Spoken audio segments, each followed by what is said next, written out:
મહેસાણાના કડીના શાળાના આચાર્યની જામીન અરજી ફગાવાઈ છે। સમાચાર સામે આવ્યા છે મહેસાણાથી।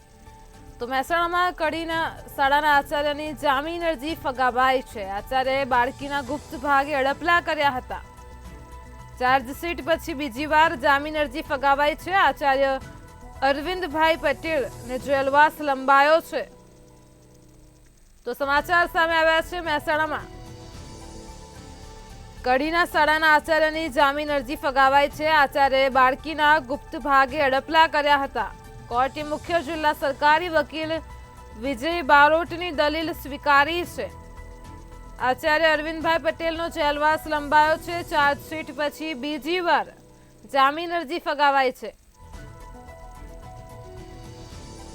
તો આચાર્ય અરવિંદભાઈ પટેલે બાળકીના ગુપ્ત ભાગે અડપલા કર્યા હતા।